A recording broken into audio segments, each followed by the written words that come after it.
I had absolutely no intention of running for governor of Kentucky until September 11th this last year. I hosted a Freedom Fest at my farm in southern Kenton County. And you know what shocked me? Is while we had St. Elizabeth Medical Center and all the tri-state hospitals asking for forced mandates on healthcare workers, there's only one law firm,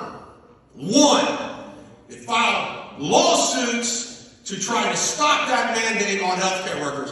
And the issue ended up being lost at the United States Supreme Court by a 5-4 vote, thanks to Kavanaugh and Roberts voting the other way. It was Dieter's Law that did that.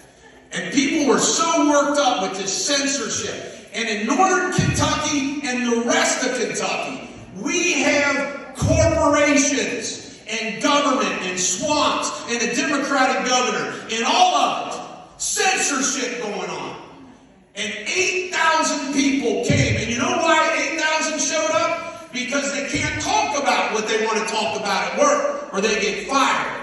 And we had Kimberly Guilfoyle there and Tommy there. We brought the house down. And you know what shocked me? Everybody wanted their picture with me. It was humbling. I was lining up, people wanted their picture with me. And they were saying, you need to run for governor. And that sunk in. And I decided, you know what? They're right, I need to run for governor. But let me tell you, unlike Ryan Qualls, and we're on the same team, and the rest of you Republicans, we're on the same team. And I've been traveling around the state of Kentucky, and I'm telling you right now, to use a Shakespeare quote from Julius Caesar that Larry Forgy used to say all the time, is there is a tide in the affairs of men. And when taken at the flood, it leads on to fortune. Omitted, all of our lives are bound in shallows and misery. We must take it as it serves, or we shall lose our venture. And you know what I'm feeling out there when I go around and speak in the state of Kentucky is people have had enough of career politicians.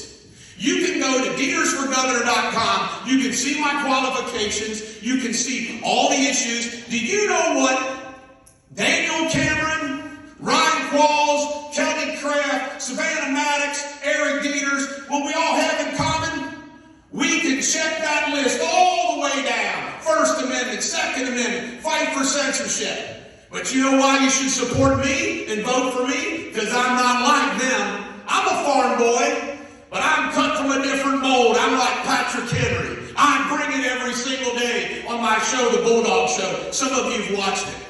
But I am shocked that nobody in this room has mentioned yet, I'm for Donald Trump today, I was Donald Trump tomorrow, and I'll be for Donald Trump in 2024. I think Mitch McConnell let Donald Trump down. I'm going to say that in the state of Kentucky. It's time for Mitch McConnell to go. All these other candidates are going to hold his hand and skip through Frankfurt. Not me. January 6th was a bunch ado about nothing. Nothing. Political prisoners being held for a year. They did steal that election. If you don't believe in hacking of computers, I think we can all believe in what happened with mail-in ballots. We all know what happened. So ladies and gentlemen of the American jury and Bulldog Nation, as I like to say, if you want a real change in Frankfurt, you need a fighter. And I'm going to close with this. There's a book coming out June 14th. And it's going to take this country by storm. It's called The Butcher of Pakistan. And it outlines in 500 pages a 10-year battle against the corrupt legal system in this country. It's unbelievable. And I fought for over 500 clients so bad, I stood in a courtroom and I called a judge evil. And I spent 8 days in the Hamilton County Justice Center. I will assure you, none of these professional politicians will ever fight so hard for you than to go to jail. And those clients love me for it. We need a reform in this legal system. And I'm going to close. I don't need typical lawyer. You want to keep talking. I do want to close with this. You need to elect Joe Fisher to the Kentucky Supreme Court because the person he's running against voted for Bashir's mandates. That's a fact. And you also ought to vote for Bob Winter for the Kentucky Court of Appeals. So I got a lot of fire, folks, but I also got a lot of sense.